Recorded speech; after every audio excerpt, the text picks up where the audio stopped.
Hello friends, स्वागत है आपका मेरे यूट्यूब चैनल मैडनेस ऑडिट पर। आज हम पढ़ेंगे article 21 protection of life and personal liberty.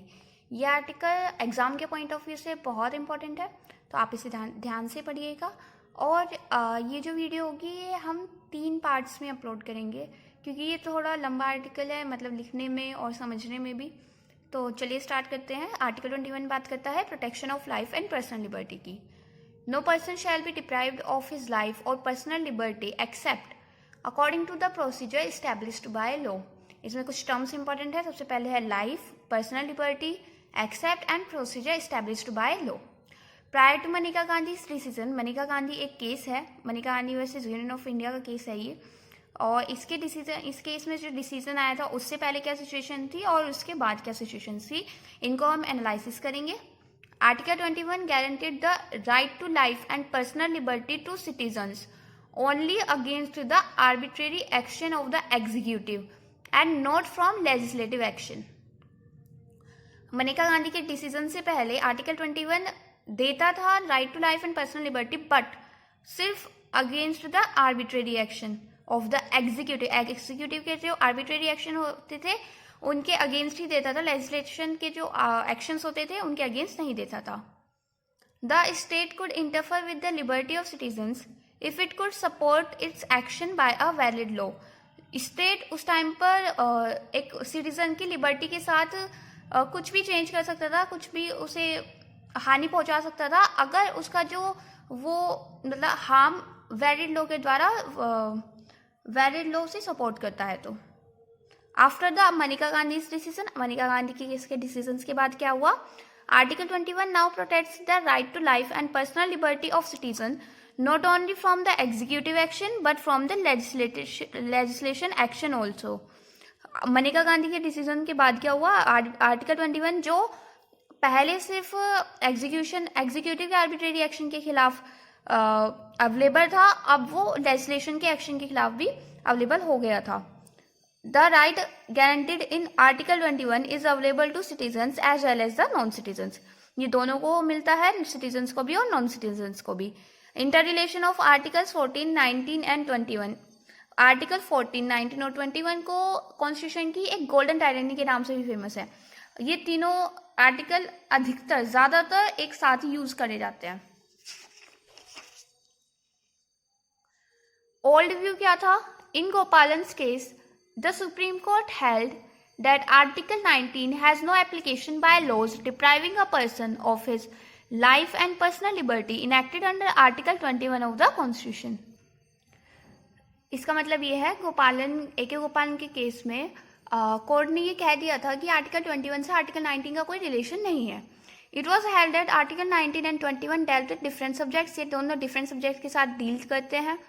The majority held that so long as a law of preventive detention satisfy the requirements of Article 22, it would not be required to meet the challenges of Article 19।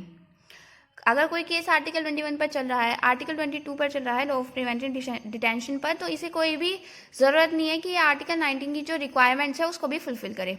But present view, in Maneka Gandhi case the supreme court has overruled the view expressed by the majority in A.K. Gopalan's case.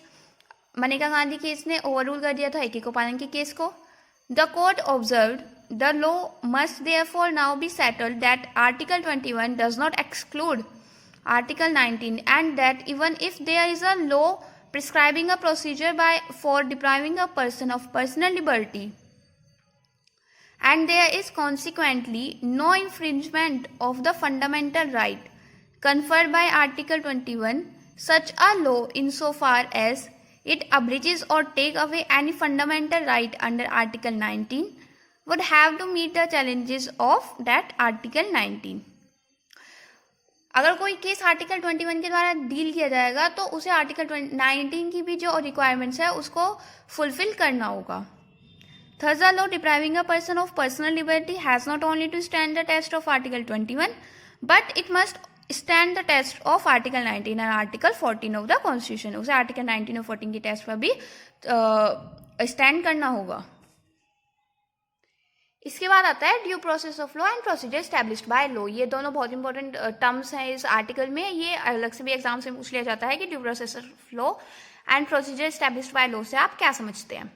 चलिए देखते हैं due process of law. American constitution follows due process of law. America का जो constitution है वो due process of law को ही follow करता है। Checks whether any law in question is fair and not arbitrary.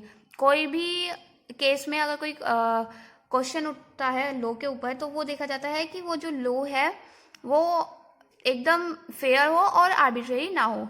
Gives wide scope to the court to grant protection of the rights of its citizen. ये एक wide scope देता है court को कि वो अपने सिटीजन्स के राइट्स को प्रोटेक्शन दे सके। इसके बाद है procedure established by law. Procedure established by law means that a law that is duly enacted by the legislature or the body in question is valid if the procedure to establish it has been correctly followed. Procedure established by law का मतलब है कि legislature के द्वारा जो procedure बनाया गया है उसे जो जब इस्टेब्लिश किया गया था वो अच्छी तरह से करेक्टली फॉलो किया जाए। A rigid and inflexible following of the procedure established by law may raise the risk of compromise to life and personal liberty of individuals due to unjust laws made by the law-making authorities, which happened in the case of A.K. Gopalan versus State of Madras 1950. A.K. Gopalan versus State of Madras का case इस article में बहुत ही ज़्यादा important है। The petitioner A.K. Gopalan, a communist leader, was detained under the Preventive Detention Act 1950. The petitioner challenged the validity of the Preventive Detention Act and his detention thereunder on the following grounds. A.K. गोपालन को preventive detention act के अंतर्गत मतलब उसे कैद कर लिया गया था, तो उसका जो डिटेंशन था वो फॉलोइंग ग्राउंड्स पर डिपेंड करता था। Number 1, that it violated his right to move freely throughout the territory of India which is the very sense of personal liberty guaranteed in article 19. The detention under this act was not a reasonable detention under Article 19 Clause 5 and hence the act was void. कि मतलब जो ये act था preventive detention act, उसने accused की मतलब उसे freely move करने के लिए रोक रख मतलब उसे डिटेंशन कर लिया था, तो मतलब वो कहीं भी फ्रीली मूव नहीं कर सकता था in the territory of India, through out the territory of India. तो ये उसके आर्टिकल 19 में जो उसे राइट दिए गए हैं उसका वायलेशन हो गया, और आर्टिकल 19 क्लॉज 5 में जो डिटेंशन मतलब वो रीजनेबल डिटेंशन नहीं था आर्टिकल 19 क्लॉज 5 के अंतर्गत। Then second, that the act was in conflict with article 21 of the constitution inasmuch as it provided for deprivation of the personal liberty of a man not in accordance with the procedure established by law. कि article 21 में जो उसे arrest किया गया वो इस procedure established by law के accordance में नहीं था। Then third, that the expression procedure established by law meant the same thing as the phrase due process of law in the American Constitution.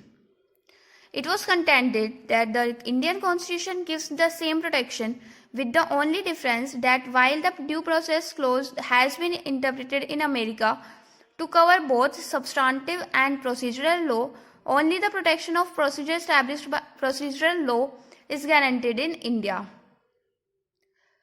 कि जो अमेरिका का ड्यू प्रोसेस ऑफ लॉ है और India का procedure established by law है, तो उसमें ये डिफरेंस है मेनली कि जो ड्यू प्रोसेस ऑफ लॉ है वो दोनों को कवर करता है, सब्सटेंटिव एंड प्रोसीजर लॉ को। बट जो इंडिया में हमारा प्रोसीजर एस्टैब्लिश्ड बाय लॉ है वो ओनली प्रोसीजर लॉ को प्रोटेक्शन देता है। The contention was that the omission of the word due made no difference to the interpretation of Article 21 and the word established was not equivalent to prescribed but had a wider range meaning. The word law did not mean enacted law but it meant principles of natural justice. The Supreme Court rejected the aforesaid contention and held that the procedure established by law did not mean the due process of law as understood in America. The report of the drafting committee shows that the Constituent Assembly had formerly used the American expression due process of law, but they deliberately dropped it in favor of the expression procedure established by law, which is more specific. ये held किया गया कि constituent assembly ने पहले तो due process of law को ही अपने article में इंक्लूड करा था, बट उसके एक्सचेंज में उन्होंने प्रोसीजर एस्टैब्लिश्ड बाय लॉ को यूज़ करना ज़्यादा स्पेसिफिक समझा। The majority held that the expression procedure established by law must mean procedure prescribed by the law of the state. If the constitution makers wanted to preserve in India the same protection as given in America, there was nothing to prevent the Constituent Assembly from adopting that phrase. अगर constitution maker चाहते थे कि वो उन्हें due process of law he include करना है अपने constitution में, तो कुछ भी ऐसा नहीं था जो उनको रोक सकता था. इसके बाद एक इंपॉर्टेंट केस है Maneka Gandhi versus union of India का. The petitioner passport was expounded by the central government under section 10 Clause C and Clause 3 Subclause C of the Passport Act 1967. Petitioner का जो पासपोर्ट था वो सेंट्रल गवर्नमेंट ने seize कर लिया था इस सेक्शन के अंतर्गत. Section 10 Clause 3 and Subclause C of the Passport Act 1967. The act authorized the government to do so if it was necessary in the interest of general public. The petitioner challenged the validity of the said order on the following grounds. Petitioner ने challenge की validity को किस बातों पर challenge करा? That number 1 point है section 10 clause 3 and subclause C was violative of Article 14 as conferring an arbitrary power since it did not provide for a hearing of the holder of the passport before the passport was impounded. कि ये section violative है article 14 का, because ये एक power नहीं देता है petitioner को कि पहले उससे पासपोर्ट सीज करने से पहले उसे एक बोलने का मौका दिया जाए. Then second point, section 10 clause 3 and subclause C was violative of Article 21 since it did not prescribe within the meaning of Article 21. ये prescribe को define ही नहीं करता है. फिर section 10 clause 3 and subclause C was violative of Article 19 clause A and clause G since it permitted imposition of restrictions not provided in Article 19 clause 2 and clause 6. The reason for the order were, however, disclosed in the affidavit filed on behalf of the government, which stated that the petitioner's presence was likely to be required in connection with the proceedings before a commissioner of inquiry. कि petitioner के होना मतलब उसकी presence ज़रूरी थी एक मतलब एक proceedings में, तो इसलिए उनका पासपोर्ट सीज किया गया. ये गवर्नमेंट की तरफ से बताया गया. Regarding the opportunity to be heard, the Attorney General filed a statement that the petitioner could make a representation in respect of impounding passport, that the representation would be dealt with expeditiously in accordance with law. The Supreme Court held that the government was not justified in withholding the reasons for impounding the passport from the petitioner. Delivering the majority judgment, Bhagwati J. held that the procedure contemplated in Article 21 could not be unfair or unreasonable. The principle of unreasonableness, which was an essential in the element of equality or non-arbitrariness, pervaded in Article 14 like a brooding omnipresence, and the procedure contemplated in Article 21 must answer the test of reasonableness in order to be in conformity with Article 14. Hence, any provision or procedure which permitted impairment of individual's right to go abroad without giving him a reasonable opportunity to be heard could not but be condemned as unfair and unjust.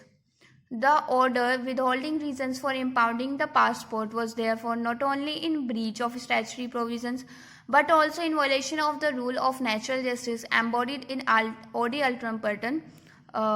Odi Alteram Partem एक legal term है, इसका मतलब होता है let the other party be here. Although there are no positive words in the statute Passport Act requiring that the party shall be heard, yet the justice of the common law will supply this omission of legislation. The seven-judge bench was of the opinion that Article 19 and Article 21 go hand in hand, and the procedure established by law restricting these rights should stand the scrutiny of other provisions of the Constitution as well, including Article 14. This is the reason that we call Article 14, 19 and 21 as the golden triangle of Indian Constitution. Supreme Court overruled A.K. Gopalan case and ruled that a law should be just, fair and reasonable, and Article 21 can be invoked against arbitrary executive as well as arbitrary legislative action if the action is not just, fair and unreasonable. This was a landmark judgment which widened the scope of Article 21 considerably. It must therefore be held that procedure established by the Act for impounding a passport is in conformity with the requirement of Article 21 and is not violative of that article.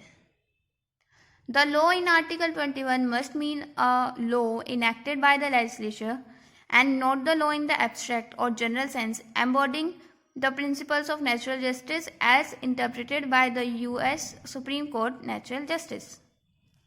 इसके बाद है facets of life and liberty. ये हम पढ़ेंगे इससे next video में।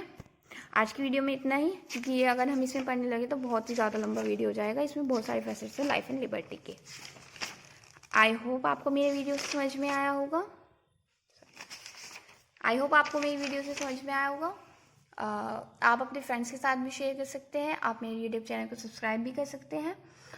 आपको मेरी वीडियो देखने से एक फ़ायदा ज़रूर होगा। अगर आप नोट्स बनाने में इंटरेस्टेड होते हैं कि हमारे नोट्स होने चाहिए, आगे हमें ज़रूरत पड़ेगी कुछ भी, अगर आप कॉम्पिटिटिव एग्जाम से लेने जाएंगे या किसी भी पेपर की तैयारी करेंगे, LLM वगैरह की, तो उसमें आपको नोट्स बनाए हैं तो आपको यूज़फुल, आपको हेल्पफुल रहेगा वो। तो आप मेरी वीडियो से नोट्स आराम से बना सकते हैं, क्योंकि मैंने भी ये खुद से नोट्स बना रखे हैं बुक वगैरह से और वीडियोस देख के। तो आप डेफिनेटली मेरी वीडियो से अपने नोट्स बहुत अच्छे से बना सकते हैं, क्योंकि मैं बहुत डिटेल दिख रखा है, क्योंकि आप हर कोई कॉम्पिटिटिव एग्जाम्स की तैयारी करता है। तो आज की इस वीडियो में इतना ही, मिलते हैं इससे नेक्स्ट वीडियो में। Till then bye bye, take care.